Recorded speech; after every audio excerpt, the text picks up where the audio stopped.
Good afternoon, everybody. It is a cold and drizzly day here today. Thermometer's reading a brisk 46 degrees, which was kind of unexpected. Came out of nowhere. Lots and lots of rain.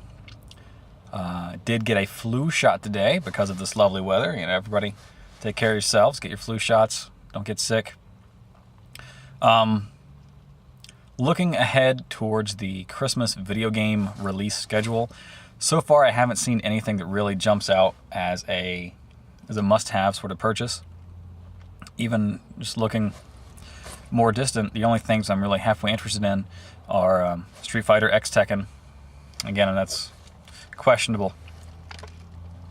And Borderlands 2. I'm still playing a lot of the original Borderlands. I played through the House of the Ned expansion. I'm doing Secret Armory of Major Knox. Really enjoy the game. There are a lot of kind of repetitive fetch quests because of the whole WoW-like nature of the game. But it's been the only real shooter that's been able to keep my attention on the 360. Modern Warfare, I played a good bit. Didn't prestige or anything. I enjoyed it, but I could not get it all in the Modern Warfare 2. Never liked the Halo series. Everything looked the same. All the stages just kind of blended together. But Borderlands was really kind of neat. I did like the MMO, or at least multiplayer, and not necessarily massively multiplayer, aspect of the game. I liked the randomly generated weapons. I liked the story. What there was, secret thing, you open it up, get weapons and shit. I liked the art style. I liked the gameplay. So when I heard Borderlands 2 was coming out, I got excited. I'm like, oh, that'll be out by Christmas. But then I was looking further, and it says it's not going to be until like maybe April of 2012. It's kind of a mixed blessing for me. Obviously, I want the game sooner because I really do enjoy playing that series. But at the same time, it's kind of good that it's going to be pushed, or it's going to be released in 2012, because I still have more to play on the original. So it's kind of neat that I get to experience a little bit more before we roll over to the next. It'd be great if they were to offer some sort of a new game plus option, where you could carry not necessarily full experience. I don't expect somebody to roll through level 50-some character or whatever and start the game from scratch and throw everything off. But maybe if they gave you some bonus items or something, or some special achievement, I don't know, something that would recognize that you've played through the first, that maybe your character is rolling over. I played through Chrono Trigger God knows how many times because of the New Game Plus option, trying to get the other endings, and I think it'd be nice to see more of that. Or even how NCAA football would allow you to carry your player over to Madden. I like that idea. But that's not going to be for a while. Another, character find of the century, just for stupid ideas. I'm going to go ahead and move over to the Marvel side today. For our character, I'm going to go ahead. His name is Sucker Punch. This is just some regular, normal guy. He seemed to always be getting in the way of the superhero, supervillain battles. He's always getting his car trampled by the Juggernaut. His poodle got transported to the Dark Dimension by Dormammu or some shit when he's out for a walk. But one day, he was actually just in the bank. He was in the bank. Electro comes in, starts fucking shit up. And he really beats Spider-Man down pretty good. And he's standing there gloating over him. And this guy kind of walks up from behind. Electro is too busy giving his little, I'm the best villain ever sort of speech. And this guy, kind of pudgy, business shirt, tie, all that, just punches him square in one of his kidneys. It's really hard. And Electro just drops and, pisses blood for a week or whatever. Nobody really sees it happen. Spider-Man recovers by that point and, gets credit for collaring the criminal. This happens a couple more times. He's always in some sort of situation, and he sneaks up and punches a villain in the kidney or somewhere and just makes them fall down because he surprises them. And so he decides one day that he's going to go out and he's going to be a superhero. Obviously, he's got a talent for vigilantism or maybe some sort of superpower or whatever. He goes out He goes back to a different bank because he hears on the police band radio that Dr. Octopus is robbing it. Maybe there's like a secret chemical in a safety deposit box. You know, Marvel has all sorts of stupid shit. And he sneaks up behind Dr. Octopus, punches as hard as he can, and breaks his goddamn hand because he doesn't realize that Dr. Octopus's harness for his little octopus arms has these plates that kind of go down to give it stability, and they cover the guy's kidneys. So he just breaks his hand, and Dr. Octopus doesn't even realize it. He reaches back with one of the tentacles to punch Spider-Man, straight snaps this guy's neck and kills him. That's what you get for trying to be a superhero. Either that or Sucker Punch could just be a octopus in boxing gloves, because that would be great too. Things are better with octopi. Legend of Zelda is better with octopi. The Goon, when you had like with the airborne communist mollusk militia or whatever, they were cool.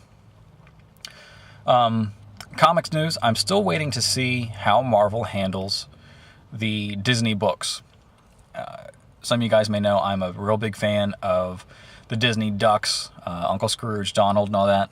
To a lesser extent, Mickey, but I do enjoy some of the comics and stuff that we've read. My brother and I first really got into comics shortly after DuckTales was on the air, and we picked up some random Uncle Scrooge comics at this sort of mom-and-pop convenience store next to our grandmother's. And we've been reading those ever since. I loved the stuff that Gladstone was putting out there for years. Great deal, great comics. The reprints were good. The new stories, especially those by Don Rosa, who more than anybody is responsible for me going back to comic book conventions. They were fantastic. I got back into comics a couple years later and started picking up what was then the Gemstone books. $7, $8 for prestige bound. Maybe 60-some pages, but it's a lot. It did have a lot of reprints that were so-so. I guess the lower end of the Egmont group people, but it had a lot of good stuff that hadn't been seen here. Again, especially the Rosa stuff. Once Boom got the license, I picked up the first 3 issues of DuckTales, and they've been pretty good. Just typical fun adventure story. But now that Marvel is a part of Disney, I've not heard what the plans are for the Disney books. Ideally, they would pick up the original Gladstone, Gemstone, Gold Key, Whitman, Disney Comics over, all these publishings, pick up the last numbering.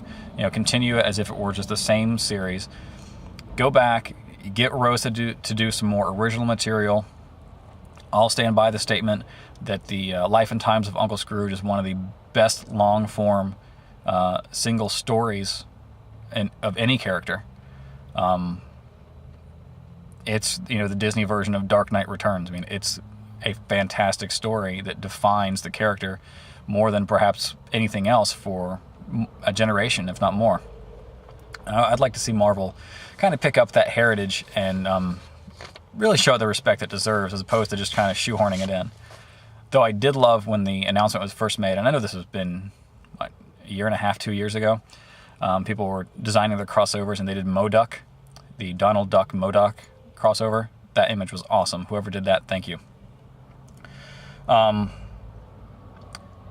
Slightly related, more on the comic side, though it's something I purport to have no interest in or actually have an antipathy towards.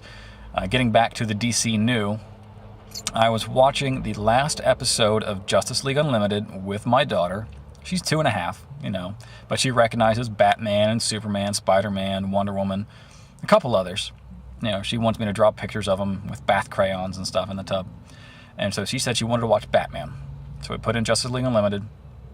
And the superheroes and the villains, they, spoiler alert for a show that ended years ago, they defeat Darkseid. And Batman says, hey, villains, you get a 5-minute head start, then we're going to come and get you. Villains run out, and then wave after wave of heroes come down the steps of Metro Tower, Hall of Justice, whatever you're going to call it. And I was sitting there talking to Elliot, and I'm like, hey, these are all your father's friends. They're heroes, just like your grandfather. And I told her, I can't wait to introduce you to them all. And I got a little bit misty. I was thinking, I can't wait to share my love for these characters with her, and hopefully foster that sort of interest in adventure and science and all these great things that these books can give. I want her to have that. And I started thinking about the new DC universe and how that might be the DC universe she knows. And it's almost like I'm going through the 5 stages of grief. I denied it at first, and then I was angry, and I bargained and all this stuff. But I think I might be at the point of acceptance, not to the point of purchasing, but just accepting that this is the way it is. Because that might be the DC universe she grows up in.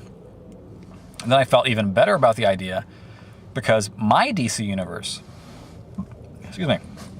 isn't really the DC universe that I grew up with. The post-crisis DC universe isn't my DC universe. I grew up with a larger pop mythology DC universe. My understanding of Batman really started, like a lot of people I'm assuming, with Batman 66. My understanding of Superman owed a lot to Christopher Reeves. Or Reeve, I always forget which one's which. Spider-Man and all these big characters and stuff, they have grown far beyond just the comic books to the point where now I look at Marvel as not a comic book publisher. I look at them as a content farm to make money from movies.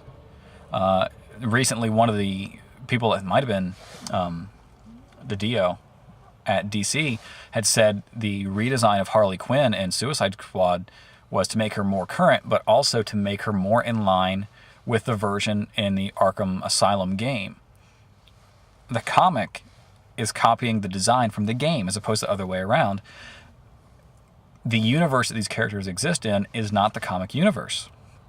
It is so much larger. So whatever changes they might make in the DCnU very well may be insignificant. For years in my own mind, I said that Brainiac was the one who's actually responsible for the destruction of Krypton because the story I created in my head made so much more sense and it was just better. He wanted to get all the knowledge of the universe, so he got everything he could from Krypton, destroyed it because he didn't want to have to, he's like, I've learned everything, so I can end this program, essentially.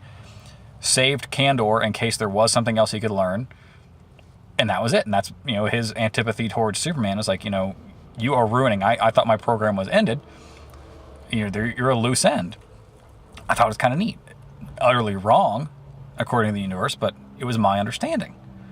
So I like the idea that she will be able to take her bits and pieces, take her knowledge from whatever source she wants, and make her own comic universes, to make her own interactions, to make her own stories. Every time she has an action figure, she has her Wonder Woman action figure, and she wants it to play with the backyardigans.